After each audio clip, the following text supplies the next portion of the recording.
కేటీఆర్ కి హైకోర్టులో చుక్కెదురైంది. Quash ఎత్తుగడకు check పెట్టినట్టయింది. ప్రభుత్వ వాదనల ముందు కేటీఆర్ తరపు న్యాయవాదుల వాదన తేలిపోయింది. ఇంతకీ కోర్టులో ఇరు పక్షాల మధ్య జరిగిన వాదనలేంటి? ఆ పూర్తి వివరాలను ఒకసారి చూద్దాం.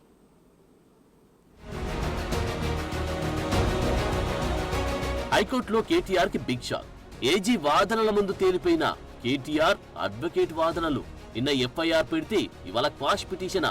కేటీఆర్ కి లబ్ధి చేకూరినట్టు ఎక్కడా లేదు. కేటీఆర్ లాయర్ విచారణ చేస్తేనేగా అసలు నిజం బయటపడేదన్న ఏజీ. 10 రోజుల పాటు అరెస్టు చేయొద్దన్న హైకోర్టు. డిసెంబర్ 30లోగా కౌంటర్ దాఖలు చేయాలన్న కోర్టు. కేటీఆర్ క్వాష్ పిటిషన్ పప్పులు హైకోర్టులో ఉడకలేదు. కేవలం అరెస్టును 10 రోజులు ఆపమన్నారు, అంతేగాని ఇందులో మరేమీ లేదని తేలిపోయింది. అత్యంత పటిష్టంగా తమ వాదనలు వినిపించారు ప్రభుత్వ ఏజీ సుదర్శన్ రెడ్డి. నిన్న ఎఫ్ఐఆర్ పెడితే ఇవాళ క్వాష్ పిటిషన్ వేయడమేంటి? అయినా విచారణ చేస్తేనేగా ఆధారాలన్నీ బయటపడేది. దానికి తోడు పిటిషనర్ ఒక సిట్టింగ్ ఎమ్మెల్యే. దీంతో గవర్నర్ అనుమతులు కూడా తీసుకున్నామని ఆ పత్రాలను న్యాయమూర్తికి సబ్మిట్ చేశారు ఏజీ. ప్రాథమిక విచారణ చేయకుండానే కేసు పెట్టలేదని 2 నెలల క్రితం ఎంఏయుడి చీఫ్ సెక్రటరీ దానకిషోర్ ఫిర్యాదు చేశారని అన్నారు అడ్వకేట్ జనరల్. ప్రాథమిక విచారణ జరగకపోయినా కేసు పెట్టవచ్చని ఏకంగా సుప్రీంకోర్టు కొన్ని సిబిఐ కేసుల్లో తేల్చి చెప్పిందని, చెల్లింపుల్లో ఎన్నో లొసుగులున్నాయని గుర్తించి తామే కేసు పెట్టామని అన్నారు ఏజీ సుదర్శన్ రెడ్డి.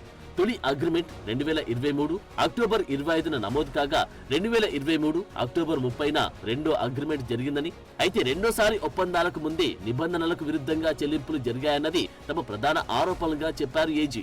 దర్యాప్తులో భాగంగా ఇంకా నిందితులు పెరుగుతారని, అగ్రిమెంట్ లేకుండానే 2 విడతలుగా డబ్బు చెల్లించారని, ఒకవేళ ప్రభుత్వానికి అంత భారీ లాభాలు వస్తే స్పాన్సర్ ఎందుకు వెనక్కి వెళ్లారో చెప్పాలని ప్రశ్నించారు. విదేశీ సంస్థలకు నిధులు చెల్లించడం వల్ల హెచ్ఎండిఏపై 8 కోట్ల పన్ను భారం పడిందని, నిధుల చెల్లింపులో ఎక్కడ అనుమతి తీసుకోలేదని అన్నారు ఏజీ. ఒప్పందంలో ఎన్నో ఉల్లంఘనలు ఉన్నాయని, ఎఫ్ఐఆర్ స్థాయిలోనే కేసును కొట్టేసే నిజాలు బయటకు రావని తన వాదనలు బలంగా వినిపించారు ఏజీ. హెచ్ఎండిఏ ఇందులో భాగస్వామి కాకుండా 55 కోట్లు చెల్లించిందని, ఇందులో కేటీఆర్ కి లబ్ధి చేకూరింది లేనిది దర్యాప్తులో తేలుతుందన్నారు ఏజీ సుదర్శన్ రెడ్డి. ఈ కండిషన్లో క్వాష్ చేయాల్సిన అవసరం లేదని తమ వాదనలు వినిపించారు సుదర్శన్ రెడ్డి. ఎన్నికల కోడ్ అమల్లో ఉన్న టైంలో అగ్రిమెంట్ చేసుకోవాల్సిన అవసరమేంటి?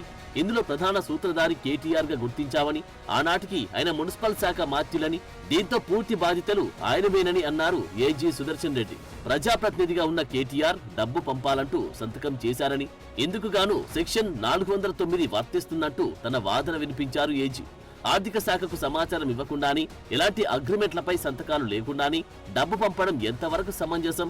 అందుకే క్వాష్ పిటిషన్లు మధ్యంతర ఉత్తర్వులు ఇవ్వడానికి వీల్లేదని ఈ సందర్భంగా పలు తీర్పులను ప్రస్తావించారు ఏజీ సుదర్శన్ రెడ్డి. ఎఫ్ఐఆర్లు అన్ని విషయాలు పొందుపరచడం కష్టమంటూ కోర్టుకు చెప్పారు ఏజీ. కేటీఆర్ తరపున సుప్రీంకోర్టు అడ్వకేట్ సుందరం సైతం తన వాదనలు వినిపించారు. కేటీఆర్ పై పెట్టిన పీసీ యాక్ట్ వర్తించదన్నారు. కేటీఆర్ లబ్ధి పొందినట్లు ఎఫ్ఐఆర్లు ఎక్కడా లేదన్నారు సుందరం. ఫార్ములా ఈ రేస్ అగ్రిమెంట్ జరిగిన 14 నెలల తర్వాత కేసు పెట్టారని కోర్టుకు తెలిపారు. ఎన్నికల నిబంధన ఉల్లంఘన జరిగితే ఎన్నికల కమిషన్ పరిశీలించాలి, కానీ ఏసీపీకి ఏం సంబంధమని ప్రశ్నించారు. ఈ యాంటీ కరప్షన్ అనేది ఏదైతే ఉన్నదో సెక్షన్లు పెట్టిన వాళ్ళు 13 సెక్షన్ 1 కానీ బి కానీ ఈ 2 కూడా అప్లికబుల్ కావు. ఈ కేసులో ఎలాంటి నిజాలు లేవు అని చెప్పేసి కోర్టు నమ్మిన తర్వాత సరే వాళ్ళు కౌంటర్ వేస్తామని చెప్పారు. వాళ్ళు వాదనలు నిన్న తర్వాత ఏం చెప్పిందంటే కోర్టు పూర్వపురాలు నమ్మిన తర్వాత 1 వీక్ 30వ తారీఖు వరకు, ఈ నెల 30వ తారీఖు వరకు కేటీఆర్ గారిని అరెస్టు చేయకుండా మరి తర్వాత వాళ్ళు కౌంటర్ వేస్తారు. తర్వాత కేటీఆర్ గారు కూడా ఏదైనా ఉంటే ఇన్వెస్టిగేషన్కి సహకరించాలి అని చెప్పింది. కానీ ఇరువురి వాదనలు విన్న హైకోర్టు 10 రోజుల వరకు కేటీఆర్ ను అరెస్టు చేయొద్దని చెప్పింది. డిసెంబర్ 30లోగా కౌంటర్ దాఖలు చేయాలని ప్రభుత్వాన్ని ఆదేశించింది తెలంగాణ ఉన్నత న్యాయస్థానం.